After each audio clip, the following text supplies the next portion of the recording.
Hey, what's up? I'm live on YouTube. I have no reason to go live, but I also have no reason not to go live. I have about a half an hour to kill. To live, I have a half an hour to live. And I've wanted to go live more.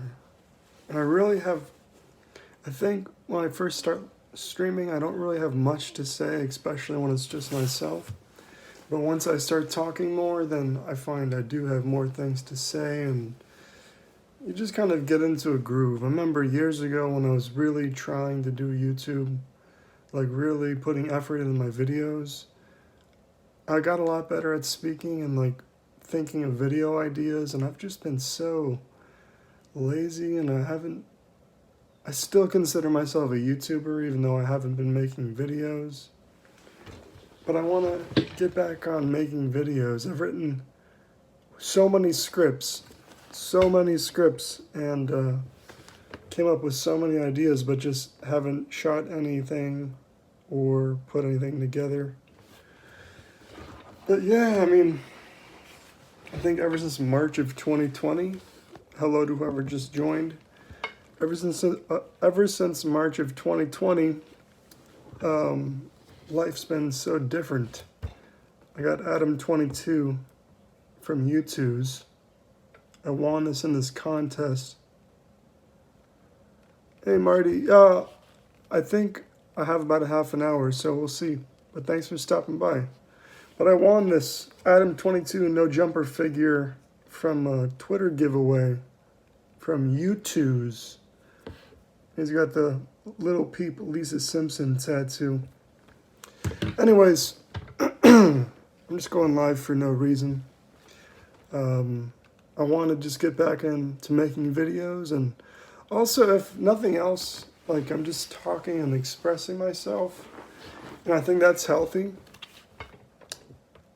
It's this strange thing when you turn a camera on, if you haven't done it for a while, or if you don't make videos, it's very easy to like get stuck in your head thinking about how you might appear or sound on camera, but just in life in general, I think it's really easy to get stuck on negative thoughts about ourselves, and then just keep playing that same tape forward and getting stuck in that hamster wheel thought.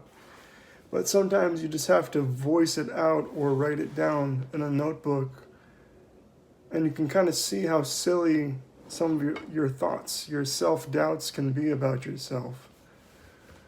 I feel old, and in internet years I am old now, but people always tell you your whole life, you have your whole life ahead of you. And that's true. Up until the point, like literally the second before you die, you have your whole life ahead of you. But at the same time, I'm 32 now. Almost, I guess 32 and a half.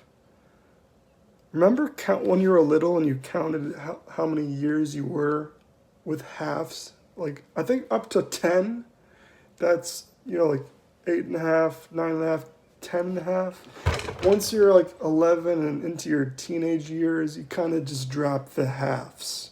But when you're little, it's like someone calls you 6 and you're 6.5. You're like, no, you know what? I'm 6.5. Big difference. I don't think there's really that big of a difference. But when you're little, it feels like that. And now that I'm 32, I wish I was 23, no half. I wish I was 32, no half. Time just always moves faster, and I wish I could rewind time. But I can't. This is life. I think about death a lot. Well, not a lot, but I think about death quite often. Like, I'm not afraid of dying. I think the circumstances of dying, like a long, painful death, if you think about it, it can trip you up in your head. But the scary thing to me about dying is what happens after you die. The concept of dying and just going back to nothingness is like what it's like before you're born. There's no memory, there's no mind, there's no consciousness. You just die, and that sounds like a pretty peaceful deal to me. And if there's a heaven, I believe that God wants everyone to go to heaven and escape this body. Ram Dass, the spiritual teacher, said, death is like taking off a shoe that fits too tightly. And it's not that I want to die or anything like that, but I'm not afraid of death. The concept of heaven is fantastic, and I don't think about hell too much, but that sounds terrifying. Burning for forever. That's just incomprehensible.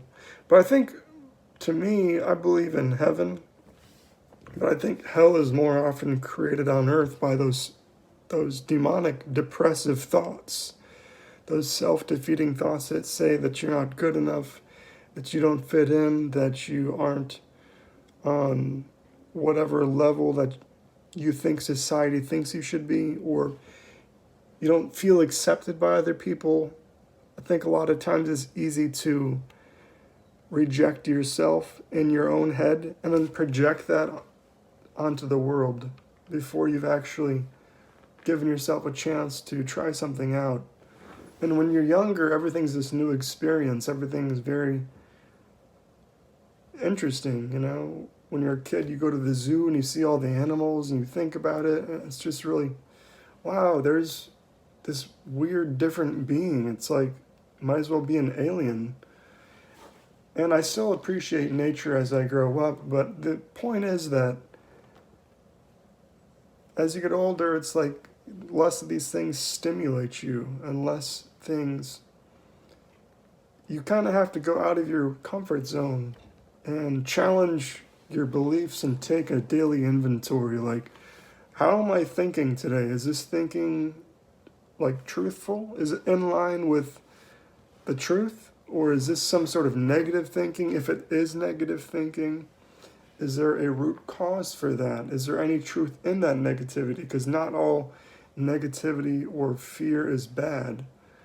There can be useful fear and useful or constructive feedback, but you just can't stay stuck on those thoughts.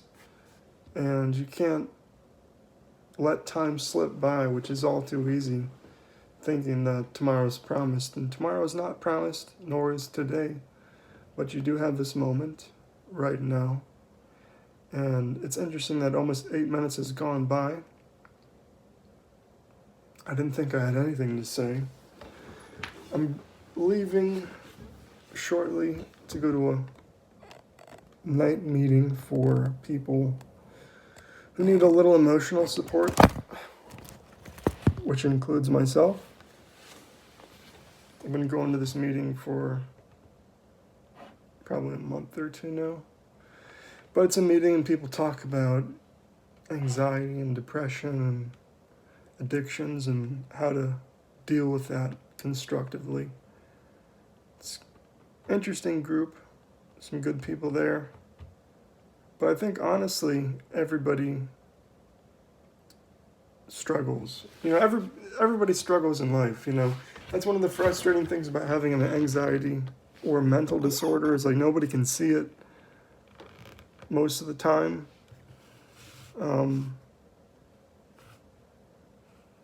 And that line between having a disorder that prevents you from actively living and just having like a healthy amount of stress, it's thin, because dealing with stress sucks no matter what. And you, regardless of if you have anxiety disorder or not, you have to be vigilant and be aware of what thoughts and what behaviors are causing that, and change if you are able to. And if you're not able to, it's good to have people that you can talk to help you along the way of navigating the turmoil of life. I don't want to be a victim to thoughts, negative thoughts or anything like that. I don't want to be a victim to having mental disorders and things like, I don't want to be a victim, you know, it's not fun, it's not conductive, but for me, it does take a daily inventory. I don't do one every day, but I'm getting better at it. One thing that's really helped me is, despite my circumstances, to pause when I'm agitated, to hold my tongue and not say anything when I feel angry. Sometimes when I feel afraid, I just have to make time for myself. And that's not always easy, because there's this weird thing where if I try to explain to someone I'm having a panic attack or I'm just struggling with depersonalization and anxiety, it makes it worse. So I don't want to talk about it, but then if I go about what I would be doing if I wasn't in that state, you know, if I go about having that anxiety and pretending like I don't, then it seems it's bad either way. So if I talk about it, then other people get concerned and it makes me feel more, even worse, like, but on the other hand, speaking it out loud helps. If I don't say anything about it, then I just have to suffer in silence. So it's a catch-22. So at least if I'm journaling or doing something like this, I can get some thoughts out there. And I don't think this just applies to people that have mental conditions or mental illnesses. Anybody going through life struggles, and I think having a daily inventory, checking in with yourself, like your real self, like pause for a moment. It's one of the biggest things that's helped me in life, is just learning in many situations, pause before speaking, especially in situations that are sensitive. Before speaking, pause, think. Sometimes it's better to say nothing at all. But I don't know, I might do more streams. This is just random.